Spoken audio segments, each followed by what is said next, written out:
gente hoje basicamente entende que ao discutir a relação com o narcisista, essa relação conturbada, né, que vai parar na maioria das vezes na justiça, se trata ou não de uma questão de gênero, mas na verdade é a gente tentar convencer ao juiz e ao Ministério Público que a gente não está tratando de uma questão de gênero, né, mas sim de um transtorno de personalidade, mas sim da psiquiatria. Por quê? Porque ao falar do narcisista, a gente sabe que não é fácil, né, se relacionar com o narcisista. Sabemos que é um relacionamento totalmente conturbado, que compromete desde os filhos, a família, a sociedade. Então é um assunto que trata-se também de utilidade pública, né? Porque o narcisista, ele não mesmo só afeta os filhos, a esposa, a namorada, quem é com o qual ele se relaciona, mas também toda a sociedade, né? Uma pessoa maldosa, uma pessoa ardilosa, meticulosa. E, primeiramente, para aqueles que estão chegando aqui e desconhecem o narcisista, nós não estamos falando aqui, antes de eu chamar o Dr. Arthur, que eu tinha falado para ele que eu ia fazer uma pequena introdução, né? Quando a gente fala de narcisista, tem gente que fala assim, Michele, então não é bonito se olhar, se ver, se perceber. Nós não estamos falando de um dos elementos da autoestima, né? De ser narcisista. Ou seja, se olhar, se remeter a si mesmo, para dentro de si. Olá, gente, tudo bem? Seja bem-vindo. E minimamente se achar bonito, não é disso que nós estamos falando, tá? Nós estamos falando de um transtorno de personalidade. O transtorno de personalidade, a gente tem que ter em mente que o narcisista ou qualquer outro que tenha um transtorno de personalidade, ele não tem cura. Em qual sentido? Principalmente o narcisista, ele não tem cura. É um transtorno de personalidade. O que é um transtorno de personalidade? Vem baseada em traços psicológicos, ou seja, ao longo da vida a pessoa vai formando essa personalidade, né? Ao longo da vida a pessoa vai se calcificando, vai se enrijecendo em cima dessa personalidade. Então por isso que a gente fala que é uma personalidade rígida, né? É errática, né? Porque traz ali diversos transtornos para a sociedade, né? No que tange a tudo que é errado, né? Porque tem um senso núcleo ali de grandiosidade. Em nome desse senso núcleo de grandiosidade, ele incorre também em maldades, né? Com as outras pessoas. Tudo em nome de si mesmo. Então, por isso que a gente fala que é também uma personalidade errática, né? Porque ele traz ali todo o transtorno social também, tá? Mas então é deixar bem claro que, ao se relacionar com o narcisista, a gente abre ali uma das feridas emocionais, né? Quais são as feridas emocionais? Traição, injustiça, rejeição. Olha, veja que se relacionar com o narcisista, isso tudo a gente vai abarcar, né? Que é a rejeição, que é a injustiça. E principalmente hoje a gente vai estar falando da injustiça, né? Como que o judiciário percebe isso? Como a gente pode estar trabalhando em cima disso, no lastro probatório, em relação às provas. Então, vou começar chamando aqui o advogado, nosso convidado, que é o Dr. Arthur, e ele vai explicar pra gente, basicamente, aquilo que nós podemos fazer no dia a dia, tá bom? Deixa eu... Enquanto o pessoal chegava. Aqueles que acharem pertinente, gente, pode compartilhar, tá bom? Tem o pessoal aqui também do Facebook. Oi, Michele, tudo bem? Tudo bem, Dr. Arthur? Seja Bom bem-vindo. dia. Boa tarde, né, na verdade. Bom dia. E aí, o senhor Obrigado.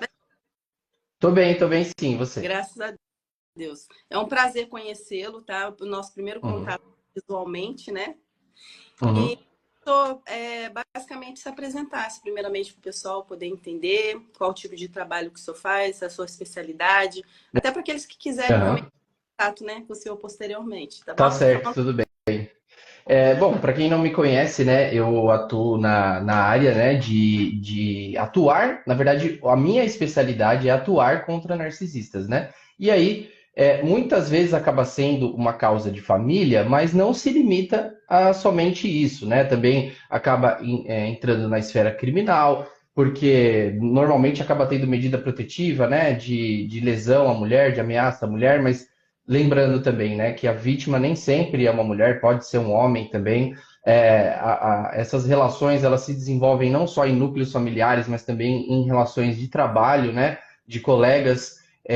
que te prejudicam, né? Colegas que têm transtorno de personalidade, chefes também, né? E às vezes até pessoas subordinadas. Então acaba sendo um escopo de trabalho em que eu foco muito, né? Eu falo muito sobre isso no meu Instagram, nas minhas redes sociais, não só de como se prevenir ou, caso já tenha acontecido, como se defender dessas pessoas em processos judiciais, mas também além disso, né? Porque o processo judicial ele é só apenas uma parte do problema que você vai ter para resolver, principalmente quando for questões familiares, né? Não é simplesmente, eu terminei e amanhã já está tudo resolvido. Não, tem todo um procedimento, ainda mais se você desenvolveu patrimônio, se você tem filhos com essa pessoa, e isso envolve, né, como eu falei, não é só o processo judicial, você também tem que ter uma estrutura psicológica, você tem que ter uma estrutura material, porque não é fácil, né? Não é algo que nos é ensinado, né? Ninguém fala muito bem como agir nesses casos, o que você precisa ter, o que você precisa esperar, né? Então, quem quiser conhecer meu trabalho e não conhece ainda, pode, caso sinta-se à vontade, né? Meu Instagram está aqui marcado, né? Arthur Capana Advogados, e tenho certeza que vai ser muito proveitosa a nossa conversa. Vai sim. E, doutor, a gente deixar bem claro que é aquilo que o senhor falou, né? Não abarca somente o processo. É ter em mente que o narcisista ele sempre vai, né? Ou seja, ele tem até um traço neurótico, né? De sempre achar que nunca acabou aquela batalha, persegue a pessoas de outras questões. Então, por conta disso, o senhor já tem um caso penoso, assim, que possa delimitar aqui pra gente, basicamente, para o pessoal entender como que é essa luta com o narcisista? Ô Michele, no meio da sua pergunta, cortou algumas palavras e eu não consegui entender tudo que você falou. Você pode repetir, por favor?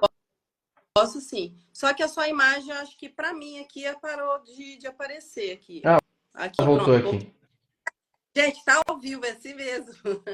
Tá excelente. Então, seguinte, porque o senhor tinha aqui discorrido que ao discorrer do processo, orientar mesmo a vítima, que não é basicamente um processo, né, porque é um trabalho todo doloroso, um trabalho todo grande, né, porque não é só o processo em si, né, a pessoa tem aquela neurose, né, de achar o narcisista, né, de achar que não é somente o processo, até uma questão assim, às vezes o narcisista ele foi vencido em uma causa, mas ele sempre está preocupado outras causas para poder vencer, né? Porque o senso núcleo daquela personalidade é o senso de grandiosidade. Então, assim, ele vence a batalha com os filhos, né? Questão de alimentos. Aí ele consegue a guarda, mas depois ele tenta atacar a esposa em outra coisa. O senhor já teve algum caso semelhante a esse? Só para poder Sim, é muito. para as pessoas, só para Aham. elucidar bastante pessoas, como que é mesmo esse traço, né, psicológico do narcisista, essa coisa enraizada, rígida, como que é esse sofrimento mesmo, essa penúria em Sim. se relacionar com de um narcisista. Pode falar. Então, muitas vezes eles utilizam o processo judicial como uma forma de exercer controle, né? E aí, como eu falei, às vezes é um controle por meio da criança, às vezes é um controle por meio de uma pensão alimentícia, às vezes é um controle por meio de um patrimônio que ele não quer dar a parte da pessoa. Então, por exemplo, às vezes você constrói